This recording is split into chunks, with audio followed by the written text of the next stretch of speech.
Hi friends, welcome to my channel వైషస్ world. ఈరోజు నేను చేసే రెసిపీ డ్రాగన్ చికెన్ అండి.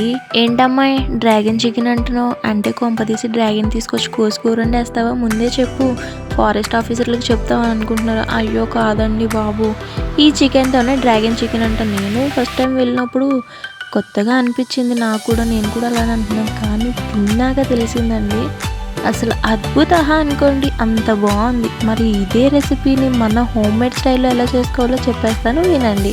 బోన్లెస్ చికెన్ తీసుకుని మన ఫింగర్ సైజున సన్నగా కట్ చేసుకోండి. కట్ చేసుకున్నాక చక్కగా వాష్ చేసేసుకుని శుభ్రంగా అందులో కొంచెం సాల్ట్, కొంచెం కారము, కొంచెం పసుపు, కొంచెం బ్లాక్ పౌడర్, ఒక కోడిగుడ్డు, అలానే 2 స్పూన్లు మైదా పిండి, 2 స్పూన్లు కార్న్ఫ్లవరు, కొంచెం అల్లం పేస్టు, కొంచెం గరం మసాలా, కొంచెం ఫుడ్ కలర్ వేసుకుని చక్కగా మొత్తం కలిసే విధంగా మిక్స్ చేసేసుకుని ఒక హాఫ్ అన్ అవర్ పక్కన పెట్టేసుకోండి.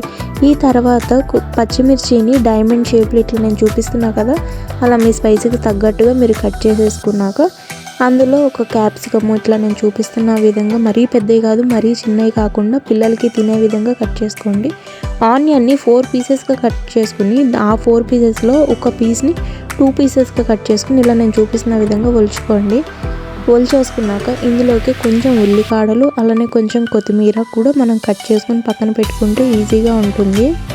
కొత్తిమీరని వీలైనంత సన్నగా తరుముకోండి. అలా తరుముకుంటే మనకి పిల్లలకు కూడా తినడానికి వాళ్ళకి తెలియదు ఇది అని చెప్పి. తర్వాత కడాయి పెట్టుకుని అందులో మన చికెన్ పీస్ మునిగేంత ఆయిల్ వేసేసుకుని బాగా నూనె కాగాక చికెన్ పీస్ని ఇట్లా ఒక్కొక్కటి తీసుకుని అందులో వేయండి. వేసాక మనకి గోల్డెన్ బ్రౌన్ వస్తుంది, అంటే 75% లేదా 80% కుక్ అయిపోయినాక తీసేసుకుని ఆయిల్ మొత్తం వడకట్టేసుకుని ఒక దాంట్లో పెట్టేసుకోండి.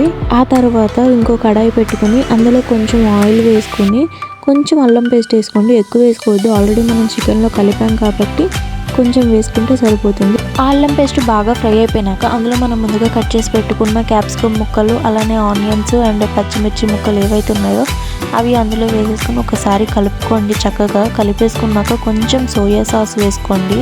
అందులోనే కొంచెం టమాటా సాస్ కూడా వేసుకుని చక్కగా మళ్ళీ మొత్తం కలిసే విధంగా కలుపుకొని మీడియం ఫ్లేమ్లో ఒక 1 or 1.5 minutes ఉంచండి చాలు. అలా 1.5 minutes తర్వాత అందులో కొంచెం బ్లాక్ పెప్పర్ వేసుకుని ఒక టీ గ్లాస్ వాటర్లో ఒక 1.5 స్పూను లేదా 2 స్పూన్స్ కార్న్ఫ్లవర్ వేసుకుని చక్కగా మిక్స్ చేసుకోండి. మిక్స్ చేసుకున్న వాటర్ తీసుకొచ్చి ఈ వెజిటేబుల్స్ వాటిలో వేసేసుకున్నాక అది కూడా కొంచెం మరుగుతుందనగా చికెన్ మనం ముందుగా ఫ్రై చేసి పెట్టుకున్న చికెన్ తీసుకొచ్చేసి ఇందులో కలిపేసి చక్కగా కలిసే విధంగా హై ఫ్లేమ్లో పెట్టుకుని బాగా చికెన్ వేసిన దగ్గర నుంచి లాస్ట్ వరకు కూడా హై ఫ్లేమ్లోనే మనము ఫ్రై చేసుకోవాలి. అలా ఒక 1 or 2 minutes అలా హై ఫ్లేమ్లో పెట్టుకుని తిప్పేసుకుంటూ ఉండండి. ఇంకేముందండి, మన వేడి డ్రాగన్ చికెన్ అయితే రెడీ అయిపోయింది.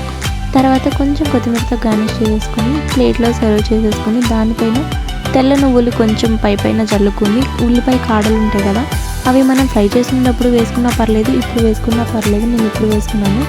ఇంకేముంది, కొంచెం నిమ్మకాయ పిండుకుని తింటుంటే ఉంటుందండి. ఆహా, ఆ టేస్టే వేరు. వీడియో నచ్చితే లైక్ చేయండి.